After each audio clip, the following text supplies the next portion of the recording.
12 लाख तक इनकम पर zero tax है, सच है या गलत? और 12 लाख के ऊपर क्या होता है, आज पूरा क्लियर करेंगे। नमस्कार, मैं हूं सीए देवेन कियाड़ा और आप देख रहे हैं सीए का सुविचार। ये वीडियो उन लोगों के लिए जो अगले 2 मंथ में फाइनेंशियल ईयर 25-26 के रिटर्न फाइल करने वाले हैं, जिसमें बजट 25 के सारे रूल्स लागू होंगे। पूरा कंसेप्ट है, पूरा वीडियो जो है मैंने बनाया वो न्यू टैक्स रिजिम का ही है, जहां पर पूरा गेम है इनकम टैक्स स्लैब का और रिबेट का। और वन एडिशनल कंसेप्ट हम यहां पर इस वीडियो में डिस्कस करने वाले हैं, वो है मार्जिनल रिलीफ का। तो सबसे पहले हम देखते हैं income tax slab rate under new tax regime. यहां पर इनकम का स्लैब जो है कुछ इस तरह है। 0 से 4 लैक्स नील है, 4 to 8 lakhs 5%, 8 to 12 lakhs 10%, 12 to 16 lakhs 15%, 16 to 20 lakhs 20%, 20 to 24 lakhs 25%, and above 24 lakhs there is a 30% rate. So ये इनकम टैक्स स्लैब लागू होगा फाइनेंशियल ईयर 25-26 में, जो कि बजट 2025 में गवर्नमेंट ने अनाउंस किया था। और 26 के बजट में ये स्लैब रेट में कोई चेंजेस नहीं किया, यानी अगले साल भी यही slab rate new tax regime में रहने वाले हैं।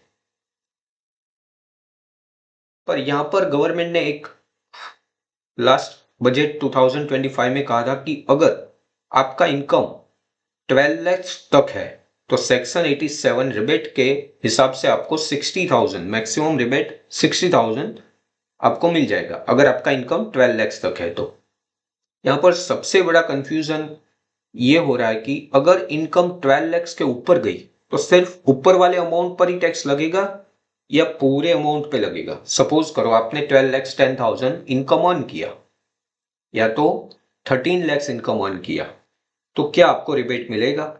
और रिबेट मिलेगा तो 1 लाख पे ही टैक्स लगेगा या पूरे 13 पे ही लगेगा? तो यहां पर ऐसा बिल्कुल नहीं है कि आपको अगर आपने 13 लाख इनकम अर्न किया तो आपको 1 लाख पे ही टैक्स लगेगा, ऐसा नहीं है। अगर आप 12 लाख के ऊपर 1 रुपया भी इनकम अर्न करते हो तो आपका रिबेट यहाँ पर जीरो हो जाता है और आपको पूरा इस पर इनकम टैक्स स्लैब के हिसाब से आपका इनकम टैक्स कैलकुलेट होगा। सो अगर 12 लाख से 1 रुपया भी ऊपर आप रिबेट अर्न किया तो आपका रिबेट यहाँ पर खत्म हो जाएगा और फिर पूरा टैक्स पूरे इनकम पर जो आपने 13 लाख या 14 लाख जो भी इनकम अर्न किया उस स्लैब के हिसाब से उस पर इनकम टैक्स कैलकुलेट होगा। मतलब अगर आपने 14 लाख इनकम पर पूरे 14 लाख इनकम पे आपको टैक्स लगेगा, ना कि सिर्फ 2 लाख पर, जो कि 12 लाख के ऊपर 2 लाख आपने अर्न किया उस पे नहीं, पूरे 14 लाख पे टैक्स लगेगा।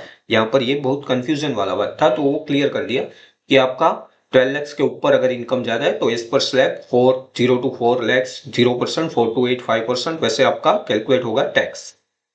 उस पर आपको आगे डिस्कस करेंगे कि उसमें मार्जिनल रिलीफ का कंसेप्ट आता है। जब रिबेट खत्म हो जाता है तो आपका मार्जिनल रिलीफ का कंसेप्ट स्टार्ट होता है। अगर आपको एप्लीकेबल रहेगा तो वो भी आपको यहाँ पर मिल जाएगा, वो आगे डिस्कस करेंगे।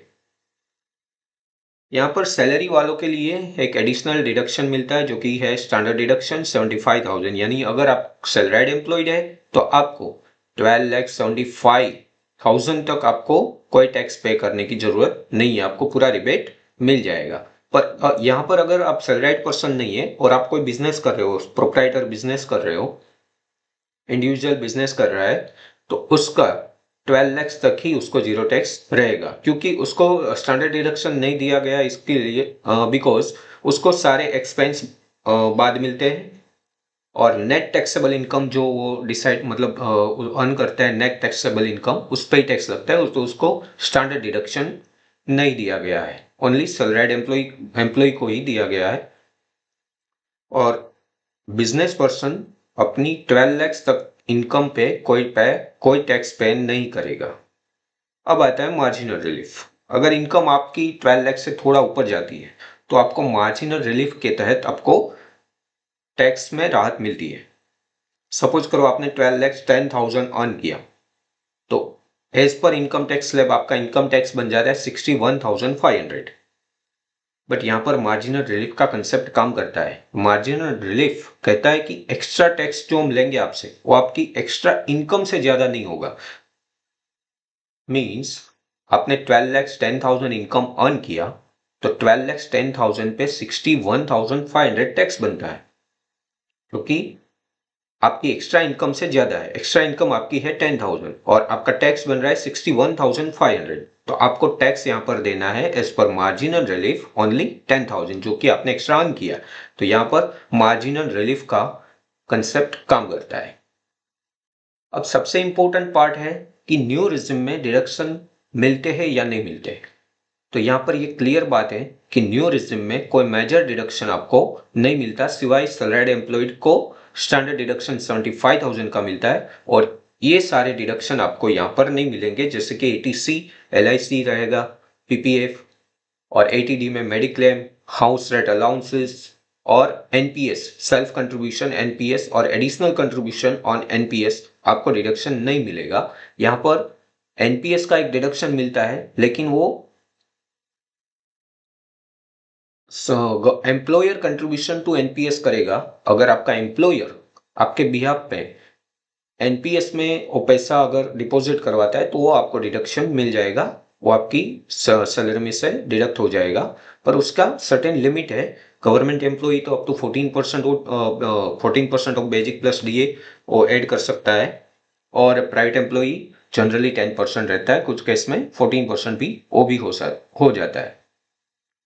तो एनपीएस का डिडक्शन एम्प्लॉयर का कंट्रीब्यूशन का डिडक्शन आपको मिलता है, सेल्फ कंट्रीब्यूशन का डिडक्शन यहाँ पर नहीं मिलता। सो अगर देखा जाए तो न्यू रिजिम में डिडक्शन ना के बराबर है, पर यहाँ पर आपको रिबेट 12 लाख तक अगर इनकम है तो आपको मिल सकता है।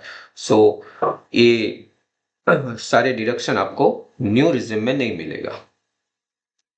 लेकिन आप यहां याद रख सकते हैं ये कि आपका सेल्फ एनपीएस कंट्रीब्यूशन यहां पर अलाउड नहीं है। अगर आप खुद से एनपीएस में कुछ डिपॉजिट करते हो तो आपको बाद नहीं मिलेगा। और जो ओल्ड रिजिम में एक्स्ट्रा डिडक्शन एनपीएस का 50,000 का मिलता था वो भी यहां पर नहीं मिलेगा आपको। मतलब आपको सिर्फ एम्प्लॉयर कंट्रीब्यूशन है जो एनपीएस का, वही डिडक्शन यहाँ पर मिलेगा और वो भी उसका लिमिट है, तो उतना लिमिटेड मिलेगा। सो आपकी सैलरी तो आप कंट्रोल नहीं कर सकते हो। आपकी सैलरी 13 लैक्स है तो वो आप कम तो नहीं कर सकते, क्योंकि लेकिन आप टैक्स प्लानिंग के साथ इसमें कुछ थोड़ा बहुत डिडक्शन क्लेम कर सकते हो थ्रू एनपीएस। और आपको अगर टू रिजिम है अभी, ओल्ड रिजिम और न्यू रिजिम, हर साल आप कंपेयर करो कि आपकी इनकम ओल्ड रिजिम के तहत टैक्स कम दे रही है या न्यू टैक्स रिजिम में। अगर आपका डिफॉल्ट रिजिम न्यू रिजिम रहेगा, पर अगर आपका ओल्ड रिजिम में आपके पास सारे डिडक्शन है, उसमें सब डिडक्शन मिलते हैं, तो कंपेयर करो ओल्ड में या न्यू में, जो आपको बेनिफिट रहेगा वो आप सिलेक्ट कर सकते हो। अगर आपकी इनकम 10 से 15 लाख के बीच है तो कमेंट में टैक्स लिखो, मैं आपको पूरा कैलकुलेशन करके दे दूंगा। और वीडियो अच्छा लगे तो लाइक, शेयर और सब्सक्राइब जरूर करें। टैक्स देना जरूरी है, लेकिन एक्स्ट्रा टैक्स देना जरूरी नहीं है। सीए के सुविचार के साथ। Thank you so much.